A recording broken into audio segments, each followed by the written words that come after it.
ధర్మ సందేహాలు కార్యక్రమానికి పునఃస్వాగతం.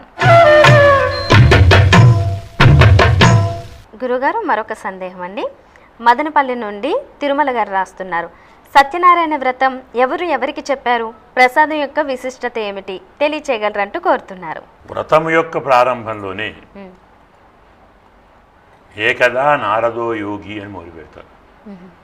నారద మహర్షి అన్ని లోకాలు తిరిగి భూలోకానికి వచ్చి భూలోకంలో మానవులు సంసారపడుతున్న బాధలన్నీ చూచి మనస్సు కరిగి భగవంతుణ్ణి తెలుసుకోవాలని వెళ్ళి వైకుంఠానికి వెళ్ళి శ్రీమన్నారాయణుణ్ణి ప్రార్థించి ధ్యానించి, ఏం కావాలయ్యా, ఎందుకు వచ్చావు అంటే, భూలోకంలో నానా యోనిషు ఉత్పన్నా నానా క్రియ సమారా చెప్తారు. అనేక జాతుల్లో పుడుతున్నారు, అనేక జంతువులుగా పుడుతున్నారు, ఎన్నో కష్టాలు పడుతున్నారు. తిండి లేక, తిప్పలు లేక, పుత్రులు లేక, భార్య లేక, ఇల్లు లేక, వాకిలు లేక, సంపద లేక, ఇవన్నీ ఉన్న రోగాలుండి, అంటే ఆరోగ్యం లేక, ఆరోగ్యం ఉన్నా కానీ ఆశలు చావక ఎన్ని బాధలు పడుతున్నారు. అలాంటి వారు పడే బాధలకు అంతు లేదా? అది పోగొట్టుకునే మార్గం లేదా? ఎక్కువ కష్టం లేకుండా, ఎక్కువ ఖర్చు లేకుండా, ఎక్కువ ఇబ్బంది లేకుండా అందరూ సులభంగా ఆచరించగల ఏదైనా పూజ ఉందా, వ్రతం ఉందా అని ఏకదా నారదో యోగి అని నారద మహర్షి శ్రీమన్నారాయణుడిని వైకుంఠంలో అడిగాడు. అప్పుడు శ్రీమన్నారాయణుడు నారదునికి సత్యనారాయణ నామ వాంఛితార్థ ప్రదాయక, నా రూపమేనయ్యా, నేనే ఆ రూపంలో వచ్చాను, ఆ స్వామి పేరుతోటి వ్రతం చేసుకోండి, వ్రతం ఇలా ఇలా చేయాలి, ఇది వ్రతం యొక్క విధానం, మొత్తం విధానం చెప్పి నీవు వెళ్ళి ప్రచారం చేయవయ్యా భూలోకంలో, భక్తులు బాధలు తప్పించుకుంటారు, బాధలు తొలగించుకుంటారు, ఆనందంగా ఉంటారు అని స్వామి స్వయంగా చెప్పాడు. స్వామి చెప్పినటువంటి వ్రత విధానాన్ని నారదుడు భూలోకానికి వచ్చి ప్రచారం చేశాడు, అందరితో చేయించాడు. ఇక సత్యనారాయణ వ్రతంలోని మరొక వైశిష్ట్యం ప్రసాదం. మనకు లోకంలో వేరే వేరే వ్రతాలలో వేరే వేరే చోట్ల పులిహోర అని, దధ్యోదనమని, చక్కెర పొంగలని, క్షీరాన్నమని, పరమాన్నమని, పానకము, వడపప్పు, లడ్డూలు, భక్ష్యాలు, పూర్ణాలు ఎన్నెన్నో చేయాలి. ఇవన్నీ ఎవరు చేయగలరు? అతి పెద్దవాడి దగ్గర నుంచి అతి బీదవాడు కూడా చేసుకునే ప్రసాదం కావాలి. సత్యనారాయణ స్వామి యొక్క ప్రసాదంలోనే ఈ వ్రతం అందరిది, కొందరిది కాదు అని చెప్పినట్టే. ఇది ఏ కొందరిదో కాదు అంటే ధనవంతులే చేయాలని దిగులు పడకండి, ప్రతివాడు చేయవచ్చు. అంత గోధుమ పిండి లేదా గోధుమ రవ్వ, చక్కెర, నెయ్యి, రవ్వను వేడి చేసుకోండి, అందులో చక్కెర కలపండి, ఇంత నెయ్యి వేయండి, కలపండి, చాలు. శక్తి ఉంది, జీడిపప్పు, కిస్మిషీలు, బాదాములు, ఇంకా ఏమిటో అన్నీ తెచ్చేర్చండి. శక్తి లేదు, ఈ మూడు చాలు. అది కూడా శక్తి లేదు, మేము గోధుమ పిండి తేలేము, బియ్యపిండి తీసుకురండి. అభావే శాలిచూర్ణంచ ఆయనే చెప్పాడు. గోధుమలు కొనుక్కోలే, గోధుమ పిండి కొనలేని వారు బియ్యపిండి, చక్కెర లేని వాళ్ళు బెల్లం చేసుకోండి. మా దగ్గర నెయ్యి లేదు, మరేదో కలపండి, తేనె కలపండి. మీకు ఉన్న దాంట్లో ప్రధానమైనటువంటిది ఒక పొడి, 2 తళ్ళు, ఓ తీపి, ఓ రసం, ఓ ఘనం, ఒక ద్రవం, ఒక తీపి, ఉన్న దాంట్లో చేసుకోండి. అంటే ఏమిటి?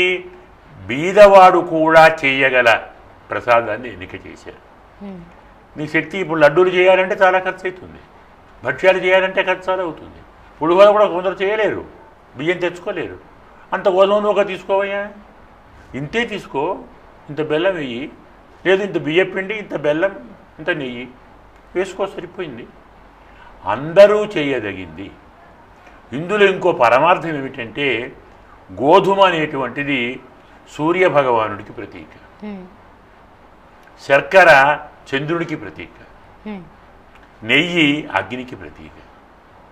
సూర్య చంద్ర అగ్నులు, అగ్ని సోమం అని శాస్త్రం. ప్రపంచమంతా అగ్ని సోముడు వీరితోటే ఉంది అంటాడు. స్త్రీ అంటే చంద్రుడు, పురుషుడు అంటే అగ్ని, అంతటా ఉంది మనకు. కాబట్టి నెయ్యి అంటే అగ్ని, శర్కర అంటే చంద్రుడు, అగ్ని సోమం. ఇలా సూర్యుడు చంద్రుడు అగ్ని నిరంతరం మనతో ఉండేటువంటి మువ్వన్నెలు, 3 వెలుగులు, 3 జ్యోతులు. ఇంకా చెప్పాలంటే 3 మూర్తులు, త్రిమూర్తులు, బ్రహ్మ విష్ణువు మహేశ్వరుడు. అగ్ని అంటే మహేశ్వరుడు అంటాం కదా, ఆయన నెయ్యి పెట్టుకోండి. విష్ణువు మధురం కాబట్టి ఆయనను మనం చక్కెర అనుకోండి. బ్రహ్మగారు కాస్త నువ్వు గోధుమలు అనుకోండి. త్రిమూర్త్యాత్మకము, అగ్నిత్రయాత్మకము, జ్యోతిత్రయాత్మకము, లోకత్రయాత్మకము. అలాగే మనలో ఉండేటువంటి తాపత్రయాలను పోగొట్టేది. ఇంత పరమార్థంతో ఈ ప్రసాదాన్ని నిర్ణయించారు పెద్దలు. అందులోని పరమార్థాన్ని తెలుసుకొని ఆ ప్రసాదం చేసి అందులో ఈ ప్రసాదం పెడితే ప్రతివాడు తీసుకుంటాడు. కొందరు పులిహోర పెడితే తీసుకోరు, పులుపు పనికిరాదు. కొందరు దజ్జోదనం పనికిరాదు, కొందరికి ఇంకేదో పనికిరాదు. నెయ్యి చక్కెర పిండి అందరికీ పనికొస్తుంది. ఆచారవంతులు, అనాచారవంతులు, బ్రాహ్మణులు, వైశ్యులు, క్షత్రియులు ప్రతివాడు తీసుకోవచ్చు. ప్రతి వ్రతం ఉన్నవాడు తీసుకోవచ్చు. పిల్లలు పెద్దలు అంటే అందరికీ పనికొచ్చేది, అందరూ చేయగలిగేది, అందరూ ఆనందించగలిగేది, స్వీకరించగలిగేది. ఇంత వైశిష్ట్యం ఆ ప్రసాదంలో ఉంది. అది తెలుసుకొని అది చేసి ఆరాధించి అనుగ్రహాన్ని పొందాలి. చాలా సంతోషం గురువుగారు. ఇప్పటివరకు మీ విలువైన సమయాన్ని కేటాయించి సత్యదేవుడి వ్రత విశేషాల గురించి అనేక సందేహాలు నివృత్తి చేశారు. ధన్యవాదాలు. నమస్కారం. చూశారు కదండి సత్యదేవుడి వ్రత విశేషాలు ప్రత్యేక ధర్మ సందేహాలు కార్యక్రమాన్ని. మరి ఈ శనివారం రాత్రి 9:30 నుండి ఆ దేవదేవుడి కళ్యాణ వైభవాన్ని ప్రత్యక్ష ప్రసారం ద్వారా వీక్షించి తరించండి. తదుపరి కార్యక్రమంలో మళ్ళీ కలుసుకుందాం. అంతవరకు సెలవు. నమస్కారం. మీ అభిప్రాయాలను, సూచనలను మాకు తెలియజేయాల్సిన చిరునామా భక్తి TV, care of Rachana television private limited, road number 92, Jubilee hills, Hyderabad 5,96,000. మా ఇమెయిల్ ఐడి bhaktihyd@gmail.com. మా వెబ్సైట్ www.bhaktitv.org. Phone number 9010222333.